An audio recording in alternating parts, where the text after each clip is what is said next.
La privatización de la tierra en Europa, producción de escasez y separación de la producción respecto de la reproducción. Desde el comienzo del capitalismo, la guerra y la privatización de la tierra empobrecieron a la clase trabajadora. Esto fue un fenómeno internacional.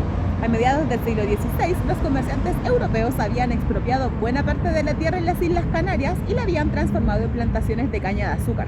El mayor proceso de privatización y cercamiento de tierras tuvo lugar en un continente americano, donde a comienzos del siglo XVII los españoles se habían apropiado de un tercio de las tierras comunales indígenas bajo el sistema de encomienda. La caza de esclavos en África trajo como consecuencia la pérdida de tierras porque privó a muchas comunidades de sus mejores jóvenes. En Europa, a fines del siglo XV, coincidiendo con la expansión colonial, comenzó la privatización de la tierra que se implementó en distintas formas: expulsión de inquilinos, aumento de rentas, incremento de impuestos por parte del Estado, lo que produjo el endeudamiento y la venta de tierras. La autora define todos estos procesos como expropiación de tierras, porque incluso en los casos en que no se usó la violencia, la pérdida de tierras ocurrió contra la voluntad de un individuo o de una comunidad y debilitó su capacidad de subsistencia. Aquí se deben mencionar dos formas de expropiación de la tierra: la guerra, cuyo carácter cambió en este periodo, usada como medio para transformar los acuerdos territoriales y económicos, y la reforma religiosa. Antes de 1494, el conflicto bélico en Europa había consistido principalmente en guerras menores caracterizadas por campañas breves e irregulares. Con frecuencia se desarrollaban en verano para dar tiempo a los campesinos que formaban el grueso de los ejércitos y sembrar los cultivos. Los ejércitos se enfrentaban durante largos periodos sin que hubiese mucha acción, pero en el siglo XVI las guerras se hicieron más frecuentes y apareció un nuevo tipo de guerra, en parte debido a la innovación tecnológica, pero fundamentalmente porque los estados europeos comenzaron a recurrir a la conquista territorial para resolver sus crisis económicas, financiados por ricos prestamistas. Las campañas militares se hicieron más largas. Los ejércitos crecieron 10 veces en tamaño, convirtiéndose en ejércitos permanentes y profesionales. Se contrataron mercenarios que no tenían ningún lazo con la población, y en el objetivo de la guerra comenzó a ser la eliminación del enemigo. De tal manera que la guerra dejaba su paso a aldeas abandonadas, campos cubiertos de cadáveres, hambrunas, epidemias, como en Los Cuatro Jinetes del Apocalipsis de Alberto Durero. Este fenómeno, cuyo traumático impacto sobre la población quedó reflejado en numerosas representaciones artísticas, cambió el paisaje agriario de Europa. Muchos contratos de tenencia también se anularon cuando las tierras de la Iglesia fueron confiscadas durante la Reforma, que comenzó con gran apropiación de tierras por parte de la clase alta. En Francia, un apetito común por las tierras de la Iglesia unió en un principio a las clases bajas y altas en el movimiento protestante, pero cuando la tierra fue subastada a partir de 1563, los artesanos y jornaleros que habían exigido la expropiación de la Iglesia con una pasión nacida de la amargura y la esperanza y que se habían movilizado bajo la promesa de que ellos también recibirían su parte, vieron traicionadas sus expectativas. También fueron engañados los campesinos que se habían hecho protestantes para liberarse de los diezmos. Cuando estuvieron listos para defender sus derechos, declararon que el Evangelio promete tierra, libertad y derechos. Fueron salvajemente atacados como impulsores de la sedición. En Inglaterra, mucha tierra cambió también después en nombre de la reforma religiosa. W. G. Hoskin le ha descrito como la mayor transferencia de tierras en la historia inglesa desde la conquista normanda, o más sucintamente como el Gran Saqueo. En Inglaterra, sin embargo, la privatización se logró fundamentalmente a través de acercamientos, un fenómeno que se ha asociado a tal punto con la expropiación de los trabajadores de su riqueza común que en nuestro tiempo es usado por los militantes anticapitalistas como significantes en los diferentes ataques de los derechos sociales.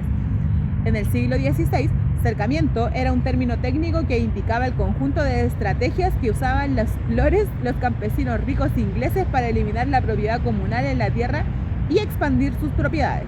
Se refiere sobre todo a la abolición del sistema de campo abierto, un recuerdo por el cual los aldeanos poseían parcelas de tierra no colindantes en un campo sin cercas. El cercado también incluía el cierre de las tierras comunales y la demolición de las chozas de quienes no tenían tierra, pero podían sobrevivir gracias a sus derechos consuetudinarios.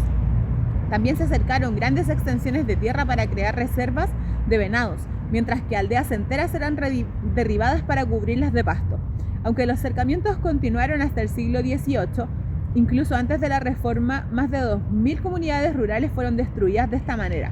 La extinción de los pueblos rurales fue tan severa que la corona ordenó una investigación en 1518 y otra en 1548, pero a pesar del nombramiento de comisiones reales, poco se hizo para detener esta tendencia. Comenzó entonces una lucha intensa, cuyo punto álgido fueron numerosos levantamientos, acompañados por un largo debate sobre los beneficios y las desventajas de la privatización de la tierra, un debate que continúa hasta el día de hoy, revitalizando por la arremetida del Banco Mundial contra los últimos bienes comunes del planeta. Dicho brevemente, el argumento ofrecido por los modernizadores de todas las posiciones políticas es que los cercamientos estipulados estimularon la eficiencia agrícola y que los desplazamientos consiguientes se compensaron con un crecimiento significativo de la producción agrícola. Se afirma que la tierra estaba agotada y que, de haber permanecido en manos de los pobres, habría dejado de producir, mientras que su adquisición por parte de los ricos permitió que descansara. Junto con la innovación agrícola, continúa el razonamiento. Los cercamientos hicieron la tierra más productiva, lo que conllevó la expansión de la provisión de alimentos. Dado este punto de vista, cualquier exaltación de los méritos de tendencia comunal en la tierra es descartada como una nostalgia por el pasado, asumiéndose que las formas comunales agrarias son retrógradas e ineficientes y que quienes las defienden son culpables de un apego desmesurado a la tradición.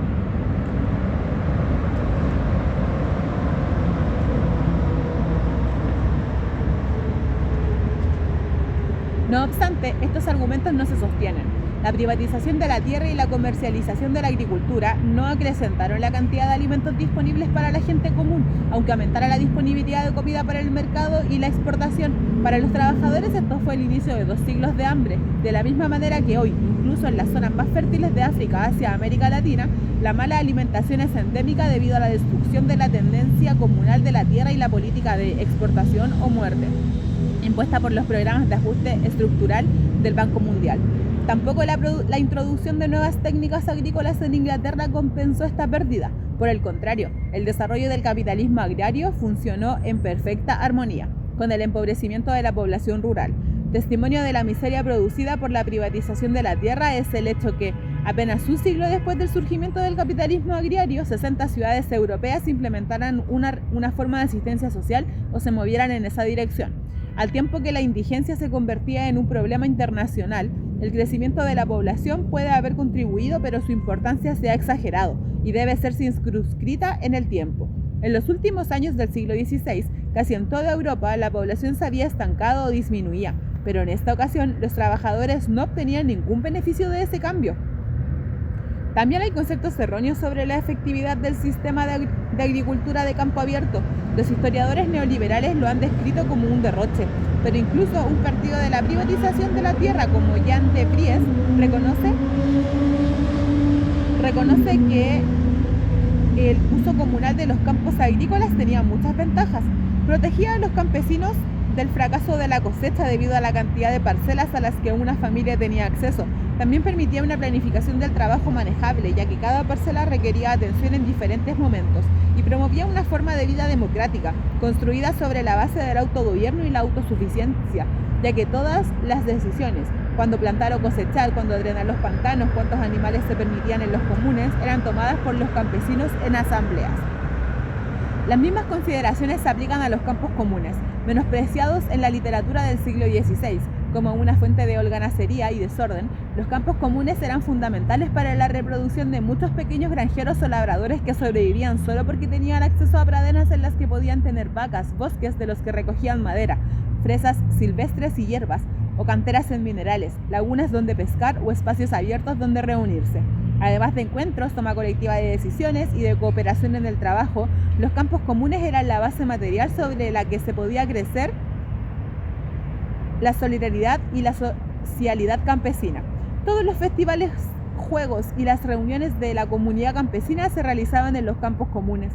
La función social de los campos comunes era especialmente importante para las mujeres, que al tener menos derechos sobre la tierra y menos poder social, eran las más dependientes de ellos para la subsistencia, autonomía y sociabilidad. Parafraseando la afirmación de Alice Clark sobre la importancia de los mercados para las mujeres en la Europa precapitalista, se puede decir que los campos comunes también fueron para las mujeres el centro de la vida social y el lugar donde se reunían, intercambiaban noticias y recibían consejos, donde se podían formar un punto de vista propio, autónomo desde la perspectiva masculina sobre la marcha comunal.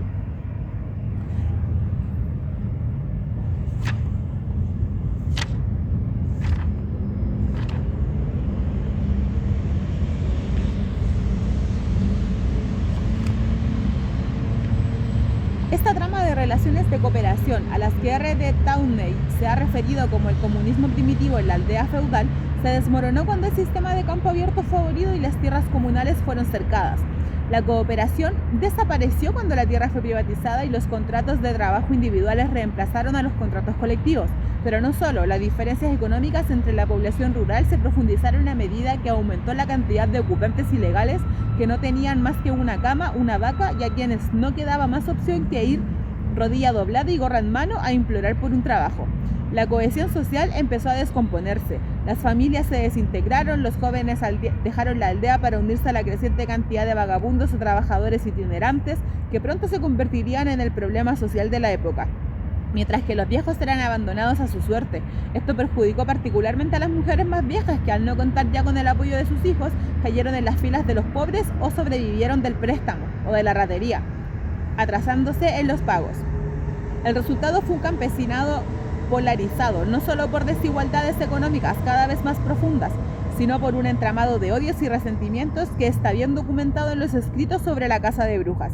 Esto demuestra que las peleas relacionales con las peticiones de ayuda, la entrada de animales sin autorización en propiedad ajena y las rentas impagas estaban en el fondo de muchas acusaciones. Los cercamientos también debilitaron la situación económica de los artesanos, de la misma manera que las corporaciones multinacionales se aprovechan de los campesinos a quienes el Banco Mundial ha expropiado de sus tierras para construir zonas libres de exportación, donde las mercancías son producidas al menor coste en los siglos XVI y XVII. Los comerciantes capitalistas se aprovecharon de la mano de obra barata que se hallaba disponible en las áreas rurales para quebrar el poder de los gremios urbanos y destruir la independencia de los artesanos. Esto ocurrió especialmente en la industria textil, reorganizada como industria artesanal, sobre la base del sistema doméstico, antecedente de la economía informal que hoy en día también construida sobre el trabajo de las mujeres y de los niños. Pero los trabajadores textiles no eran los únicos que vieron abaratado su trabajo. Tan pronto perdieron el acceso a la tierra, todos los trabajadores se sumergieron en una dependencia desconocida en la época medieval, ya que su condición de sin tierra dio a los empleadores poder para reducir su paga, alargar el día de trabajo. En las zonas protestantes esto ocurrió bajo la forma de la reforma religiosa, que duplicó el año de trabajo eliminando los días de los santos. No sorprende que con la expropiación de la tierra llegara un cambio de actitud de los trabajadores con respecto al salario, mientras en la Edad Media los salarios podían ser vistos como un instrumento de libertad, en contraste con la obligatoriedad de los servicios laborales. Tan pronto como el acceso a la tierra llegó a su fin, comenzaron a ser vistos como instrumentos de esclavización. El odio que los trabajadores sentían por el trabajo asalariado era tal que Gerhard Winstein, el líder de los cavadores, declaró que si uno trabaja por un salario que no había diferencia entre vivir con el enemigo o con su propio hermano.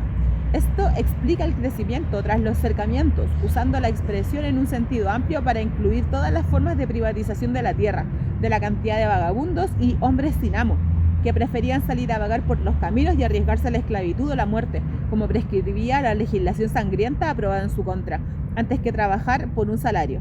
También explica la agotadora lucha que los campesinos realizaron para defender su tierra, aunque fuera pequeña, de la expropiación.